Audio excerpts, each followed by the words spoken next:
Praise the lord. ఈరోజు వాగ్దానం ఇర్మియా గ్రంథం 31వ అధ్యాయం 13వ వచనం.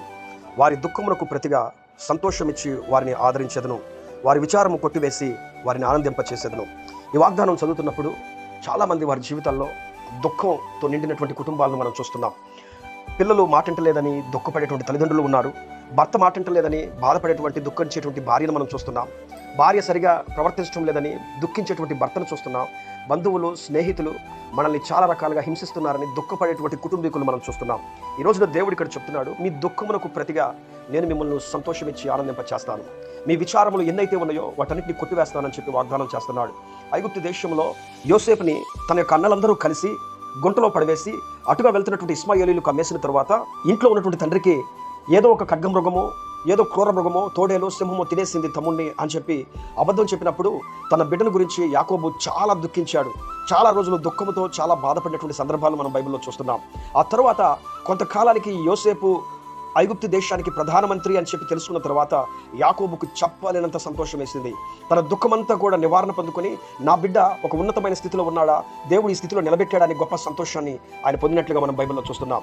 అలాగే హన్న దేవుని యొక్క మందిరానికి ప్రార్థించడానికి వెళ్ళినప్పుడు షిలోహులో దుఃఖిస్తుంది, వేదన చెందుతుంది. తన సమస్యను బట్టి, తన యొక్క ఇబ్బందిని బట్టి కృంగిపోయి దేవుని సన్నిధిలో కన్నీరు కార్చి దుఃఖంతో బహు దుఃఖాక్రాంతురాలై ఏడుస్తూ ఆయన్ని గోజాడుతూ ఉన్నది.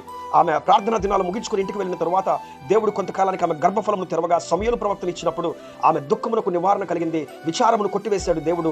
గొప్ప సంతోషాన్ని ఆయన ఇచ్చినట్టుగా మనం బైబిల్లో చూస్తున్నాం. ఈ రోజు నీ వాక్యం పెట్టిన ప్రియ సహోదరి సహోదరుడా, యేసయ్య దగ్గరికి ఎంతో మంది తమ బిడ్డల జీవితాలు బాగు చేసుకోవడానికి దుఃఖిస్తూ వచ్చిన తండ్రులను మనం చూస్తున్నాము. కనాను స్త్రీ తల్లిని మనం చూస్తున్నాము. అలాగే దయ్యం చేత పీడించబడుతూ తన బిడ్డ తరచుగా నీళ్ళలోను అగ్నిలోను పడుతున్నాడని చెప్పి దుఃఖించేటువంటి ఆ తండ్రిని మనం చూస్తున్నాం. దయ్యం పట్టిందని చెప్పి, పిల్లోడి భవిష్యత్తు బాగాలేదని చెప్పి, కుమార్తె యొక్క జీవితం పాడైపోతుందని చెప్పి, అనారోగ్య సమస్య వచ్చిందని చెప్పి, లేకపోతే దయ్యముల చేత పీడించబడుతున్నారని చెప్పి తండ్రులు, తల్లులు, ఎంతో మంది కుటుంబీకులు వారి దురావస్థను బాగు చేసుకోవడానికి యేసయ్య దగ్గరికి వచ్చినప్పుడు ఆయన వారి విచారములన్నింటినీ కూడా కొట్టివేసి వారి దుఃఖములను తొలగించి ఆయన వారిని సంతోషింపచేసి ఆనందింపచేసి పంపించాడు. ఈ వాగ్దానం వింటున్న ప్రియ సహోదరి సహోదరుడా, మీరే పరిస్థితిలో ఉన్నా ఆయన మనతో ఉండగా మనకు విచారం అనేది ఉండదు, మనం దుఃఖం అనేటువంటిది పొందుకోము. మన విచారములను కొట్టివేసి ఆయన సంతోషింపచేసేటువంటి వాడు, ఆనందింపచేసేవాడు. ప్రేమ కలిగిన తండ్రి, గొప్ప దేవుడా, అద్భుతాలు చేయు యేసయ్య. ఈ వాగ్దానం ఎంతమంది అయితే చదివి ఉన్నారో వారి జీవితంలో అద్భుతమైన కార్యాలు చేసి మీరు నిలబెట్టమని, ఇదిగో నా తండ్రి, కుటుంబం గురించి, పిల్లల గురించి, నాయన భవిష్యత్తుల గురించి, ఆయా ఉద్యోగాల గురించి, వ్యాపారాల గురించి ఒకవేళ ఏదైనా దుఃఖంతో, విచారంతో ఉన్నారేమో వెంటనే వారి జీవితంలో నూతనమైన సంతోషాన్ని, ఆనందాన్ని మీరు రెట్టింపుగా అనుగ్రహించి